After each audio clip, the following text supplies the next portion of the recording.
ଆପଣଙ୍କ ସହ ବି ଏମିତି ହୁଏ ନା? କେବେ ରାଗରେ ବହୁତ କିଛି କହିଦେଲା ପରେ କି କରିଗଲା ପରେ ପଶ୍ଚାତାପ ହୁଏ କି ରାଗରେ କହିଦେଲି ଭଲ ଲାଗୁନି, ଚୁପ୍ ରହିଥିଲେ ଠିକ୍ ହେଇଥାନ୍ତା। ଅଯଥା ମୋ ମନର ଶାନ୍ତିଟା ଗଲା। ନିଜକୁ କ୍ୱେଶ୍ଚିନ୍ ଆସେ, କାହିଁକି ରିଆକ୍ସନ୍ ଦେଲି ଯେ? କିନ୍ତୁ ଏ ରିଗ୍ରେଟ୍ ବା ପଶ୍ଚାତାପ କେତେବେଳେ ହୁଏ କହିଲେ? ନିଜ ଦ୍ୱାରା ରାଗରେ ଭୁଲ ସବୁ ହେଇଗଲା ପରେ।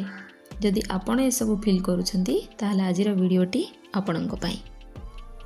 ଆଜିର ଏ ଭିଡ଼ିଓରେ ମୁଁ ଆପଣଙ୍କୁ କହିବି ରାଗକୁ ଆପଣ କଣ୍ଟ୍ରୋଲ୍ କେମିତି କରିବେ, ସବୁ ଟ୍ରିକ୍ସ ଗୁଡ଼ିକ। ଆଉ ଲୋକମାନଙ୍କୁ ଯେତେବେଳେ ଆପଣଙ୍କ ଭିତରେ ରାଗ ଆସୁଛି, ଲୋକମାନଙ୍କୁ ରିଆକ୍ସନ୍ ନ ଦେଇ ରେସ୍ପନ୍ସ କେମିତି ଦେବେ।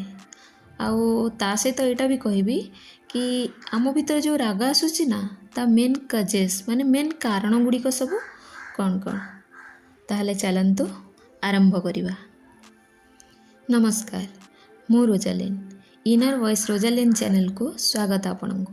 ଆପଣଙ୍କ ଜୀବନକୁ ଭିତରୁ ଉନ୍ନତ କରିବା ଓ ଆପଣଙ୍କୁ ଆପଣଙ୍କର ସର୍ବଶ୍ରେଷ୍ଠ ରୂପ ସହିତ ପରିଚୟ କରାଇବା, ଏହା ହିଁ ମୋର ମୁଖ୍ୟ ଉଦ୍ଦେଶ୍ୟ। ଚାଲନ୍ତୁ ନିଜର ଅନ୍ତରାତ୍ମାକୁ ଜାଗ୍ରତ କରିବା। ଆଉ ହଁ, ଯଦି ପ୍ରଥମ ଥର ପାଇଁ ଚ୍ୟାନେଲରେ ଅଛନ୍ତି ତାହେଲେ ଚ୍ୟାନେଲକୁ ସବସ୍କ୍ରାଇବ୍ କରିବେ। ଆଉ ଯଦି ମୋ ଭିଡ଼ିଓ ଦେଖି ସାରିଲା ପରେ ଆପଣଙ୍କୁ ପସନ୍ଦ ଆସେ ତାହେଲେ ଲାଇକ୍ କରିବେ। ଆଉ ହଁ, ମନରେ କିଛି ଥିଲେ କମେଣ୍ଟରେ କହିପାରିବେ। ଜାଣନ୍ତି, ରାଗ ଆସେ ଅନ୍ୟମାନଙ୍କ ବ୍ୟବହାରରୁ, କିନ୍ତୁ ଜନ୍ମ ଆମ ଭିତରେ ହିଁ ହୁଏ। ତାହେଲେ ଆମେ ରାଗକୁ କେମିତି ଶାନ୍ତ କରିବା କିମ୍ବା କେମିତି କଣ୍ଟ୍ରୋଲ୍ କରିବା, ସେସବୁ କହିବା ପୂର୍ବରୁ ମୁଁ ଆପଣଙ୍କୁ ଫାର୍ଷ୍ଟ କହିବି କି ରାଗ କେଉଁ ରିଜନ୍ ପାଇଁକି ଆସେ। କାହିଁକି ନା ଆମେ ଯଦି ଟେମ୍ପରେଚର୍ ବା ଉତ୍ତାପ କମେଇବାକୁ କେବଳ ପାରାସିଟାମଲ୍ ମେଡ଼ିସିନ୍ ଖାଇବା ନା, ଉତ୍ତାପ ତ କମିଯିବ, କିନ୍ତୁ ମେନ୍ କଜ୍ ଆମ ଜ୍ୱରର ଆମେ ଜାଣିପାରିବାନି ଯେ କ'ଣ ପାଇଁ ଆମକୁ ଜ୍ୱର ହେଇଛି। ଏଇଟା ଭାଇରାଲ୍ ଫିଭର୍ କି ନର୍ମାଲ୍ ଫିଭର୍ କି ଡେଙ୍ଗୁ ମ୍ୟାଲେରିଆ କିଛି ବି। ତ ଆମକୁ ମୂଳ ତତ୍ତ୍ୱକୁ ଧରିବାକୁ ହେବ କି ଏ ରାଗଟା ଆସୁଛି ଆମ ଭିତରେ କ'ଣ ପାଇଁ। ଠିକ୍ ଅଛି, ତାହେଲେ ଚାଲନ୍ତୁ ଏ ବିଷୟରେ ଫାର୍ଷ୍ଟ ଟିକେ ଆଲୋଚନା କରିନେବା। ଜାଣନ୍ତି, ଏ ରାଗଟା ଆମ ଭିତରେ କାହିଁକି ଆସେ? ଯେତେବେଳେ ଆମର ଆଶା ଭାଙ୍ଗିଯାଏ। ଆମର ନା ଲୋକମାନଙ୍କ ପାଖରୁ ବହୁତ ଏକ୍ସପେକ୍ଟେସନ୍ ଥାଏ, କିନ୍ତୁ ସେସବୁ ଯେତେବେଳେ ପୂରଣ ନ ହୁଏ ଆମ ମନରେ ରାଗ ଆସେ। ଆପଣଙ୍କୁ କ'ଣ ଲାଗୁଛି? ଏଇଆ ନା କି ଅନ୍ୟମାନଙ୍କ ପାଖରୁ ଆମର ବହୁତ ଏକ୍ସପେକ୍ଟେସନ୍, କିନ୍ତୁ ସେଗୁଡ଼ାକ ଯେତେବେଳେ ନ ହେଉଛି ଆପଣଙ୍କୁ ବି ରାଗ ଲାଗୁଛି। କେବେ ଭାବିକି ଦେଖିବେ, ଆମ ରାଗିବାର ମେନ୍ କାରଣ ଏଇଟା। ତା ଆଉ ବି ଅନେକ କାରଣ ଅଛି, କିନ୍ତୁ ମେନ୍ ଏଇଟା।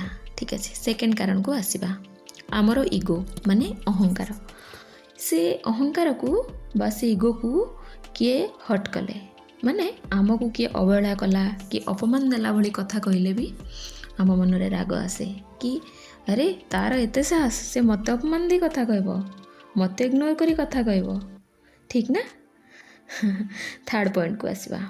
ଆମ ହାତରୁ କଣ୍ଟ୍ରୋଲ୍ ଚାଲିଗଲେ। ଆମେ ସବୁବେଳେ ଚାହୁଁ କି ସବୁ ଜିନିଷ ଦୁନିଆରେ ମୋ ହିସାବରେ ହେଉ, କି ମୁଁ ଯାହା କହୁଛି ସେୟା ହେବ, ମୁଁ ଯେମିତି କହୁଛି ସେମିତି ହେବ, ମୋ ହିସାବରେ ହେବ। ବେସିକାଲି ମୁଁ। ଆଉ ଯେତେବେଳେ ସେଇଟା ନ ହୁଏ ଆମ ମନରେ ବି ରାଗ ଆସେ।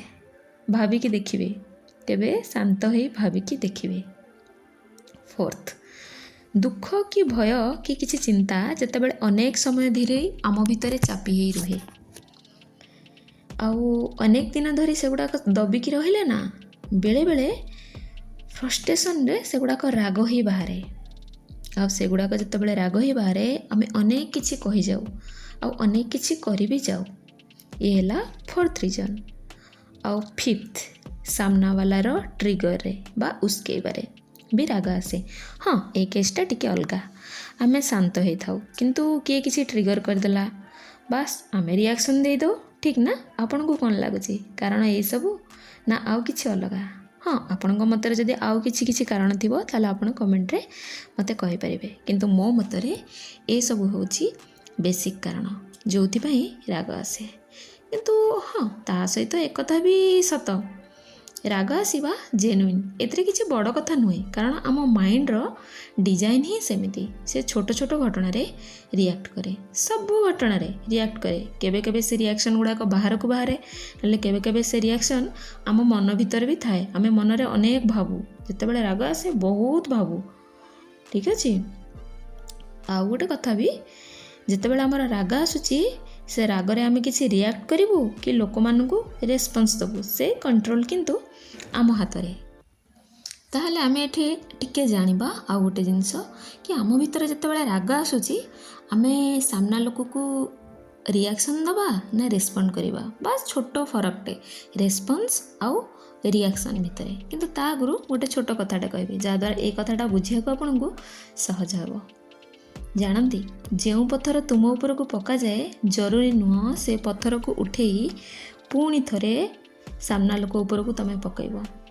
କିଛି ବି ଇମ୍ବାଲାନ୍ସ ହେଲା ନା ସେ ପଥର ତୁମ ହାତରୁ ଖସି ତୁମ ଉପରେ ବି ପଡ଼ିପାରେ, ତୁମେ ବି ଖଣ୍ଡିଆ ଖାବରା ହେଇପାର। ଠିକ୍ ନା? ତାହେଲେ କଥାଟା ଏମିତି।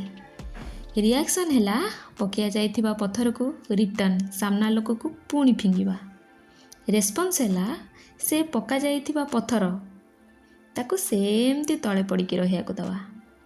ଯେତେବେଳେ ସାମ୍ନା ଲୋକର ଆକ୍ସନ୍ରେ ତୁମେ କିଛି ରିଆକ୍ସନ୍ ଦିଅନି, ସେତେବେଳେ ତୁମେ ତାକୁ ମେସେଜ୍ ଦିଅ କି ସାମ୍ନା ଲୋକର ଆକ୍ସନ୍ ହିସାବରେ ନୁହେଁ, ବରଂ ମୁଁ ମୋ ହିସାବରେ ରିଆକ୍ଟ କରେ। ସବୁ ଜାଗାରେ ନିଜର ଏନର୍ଜି ଖର୍ଚ୍ଚ କରିବା କିଛି ଦରକାର ନାହିଁ। ଯେଉଁଠି ଦରକାର କର। ନିଜକୁ ବାରମ୍ବାର ବି କୁହ, ଆରେ ଏ ଲୋକକୁ ମୁଁ ରିଆକ୍ସନ୍ ହିଁ ଦେବିନି, ଇଏ ମୋ ମାନସିକ ଶାନ୍ତିକୁ ଖରାପ କରିବ।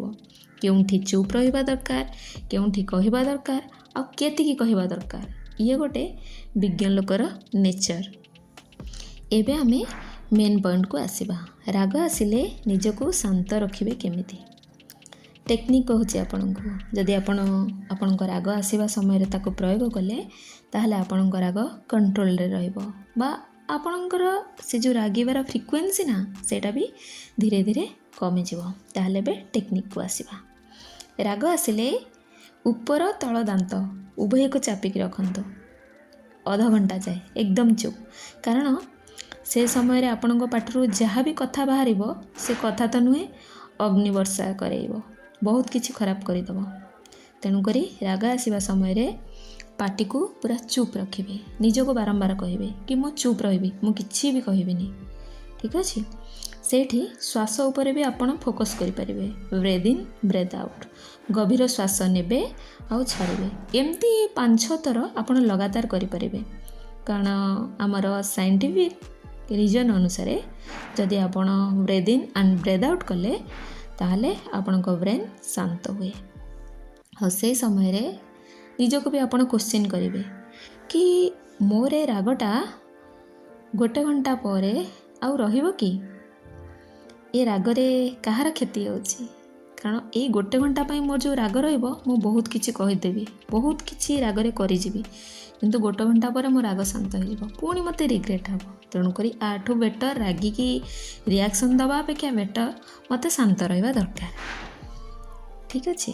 ଆଉ ପଚାରିବେ ଏ ରାଗରେ କାହାର କ୍ଷତି ହେଉଛି, ମୋର ନା ସାମ୍ନାବାଲାର? ସେଠି ଜବାବ ଦେବା ଆଗରୁ ଅଟକି ଯିବେ, ଚୁପ୍ ରହି ସେ ଜାଗାରୁ ଚାଲିଯିବେ। କାରଣ ସତ କହିବାକୁ ଗଲେ ସବୁ କ୍ୱେଶ୍ଚିନ୍ର ଆନ୍ସର୍ ଦେବା ନିହାତି ଜରୁରୀ ନୁହେଁ। ବେଳେବେଳେ ନୀରବତା ବି ବହୁତ କିଛି ଇଣ୍ଡିକେଟ୍ କରେ। ଆଉ ବିଜ୍ଞ ଲୋକମାନେ କିମ୍ବା ଉଚ୍ଚପଦସ୍ଥରେ ଥିବା ଲୋକମାନେ, ଏପରିକି ଆମ ସାଧୁସନ୍ଥମାନେ ମଧ୍ୟ ଶାନ୍ତ ଥିବା ଦେଖିଥିବେ ଆପଣ। ଅଧିକାଂଶ ସମୟରେ ଶାନ୍ତ ରହିବାରେ ଶକ୍ତି ବୃଦ୍ଧି ପାଏ। ନିଜକୁ ଚିହ୍ନିବା ଆହୁରି ସହଜ ହୁଏ, ନିଜ ସହ ବି କନେକ୍ଟ କରିହୁଏ। ତେଣୁକରି ରାଗରେ ଶାନ୍ତ ରହିବା ଦୁର୍ବଳତା ନୁହେଁ। ବହୁତ ରାଗ ଥାଇ ବି ଶାନ୍ତ ରହିବା ମଣିଷର ଆନ୍ତରିକ ଶକ୍ତି। କେବେ ଶାନ୍ତରେ ବସିବେ ଆଉ ମୋ କଥାଟିକୁ ଭାବିବେ।